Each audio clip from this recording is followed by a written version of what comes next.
A rahotannin da muke samu kuma za ku ji cewa shugaban ƙasar Najeriya Bola Ahmed Tinubu ya jinjina wa sojojin ƙasar ta Najeriya kan yadda suke aiki na ba dare ba rana don gurin kawo ƙarshen wasu 'yan ta'adda a cikin ƙasar ta Najeriya.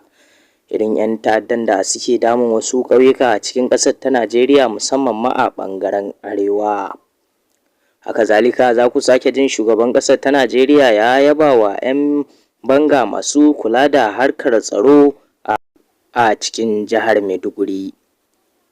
'Yan banga dai sun kasance suna ba wa jihar ta Maiduguri tsaro tun a lokacin da aka ke fuskantar ƙalubalen rashin tsaro a cikin jihar ta Maiduguri. A lokacin dai ya kasance jihar ta Maiduguri tana cikin wani mawuyacin hali yadda ba ta samun tsaro sosai. Tun daga lokacin 'yan banga suka ɗauki alkawarin kawo duk ƙarshen wasu 'yan ta'adda da suke jihar ta Maiduguri da wasu ƙauyuka. Haka zalika za ku sake jin shugaban ƙasar Nijar idan muka gangara cikin ƙasar ya bayyana wa sojojin ƙasar ta Nijar da cewa su kasance su ci gaba da yin aiki tukuru domin kawo duk wasu ƙarshen 'yan ta'adda da masu son tashar da zaune tsaye a cikin ƙasar.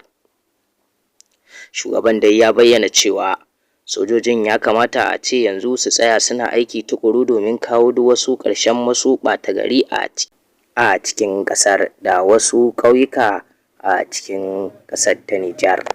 Kadai idan ya kasance farkon shigowarka a cikin channel ɗin na farko, sai ka danna subscribing sannan ka danna alamar ƙararrawar sanarwa domin samun sabbin shirye-shiryen a duk inda suke a faɗin duniya.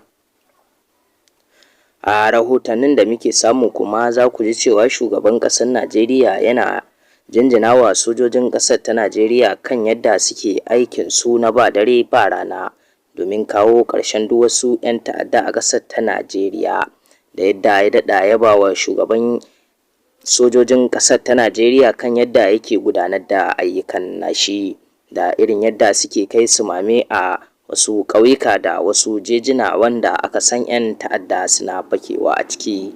A yanzu dai 'yan sojojin ƙasar dai ta Najeriya dai suna gwabza ayyukansu ne a cikin wasu jejuna a cikin ƙasar ta Najeriya musamman ma arewa domin kawo ƙarshen duk wasu ɓata gari da tashin hankali a cikin ƙasar ta Najeriya. Haka zalika za ku ji cewa ya yaba wa 'yan banga masu kula da harkar tsaro a cikin ƙasar a cikin jihar Maiduguri. Idan kuma muka tsallaka ƙasar Nijar za ku ji cewa shugaban ƙasar Nijar ya yi kira ga sojojin ƙasar ta Nijar da kan cewa da su ci gaba da aiki tukuru domin kawo ƙarshen duk wasu 'yan ta'adda na wasu ƙauyuka a cikin ƙasar ta Nijar.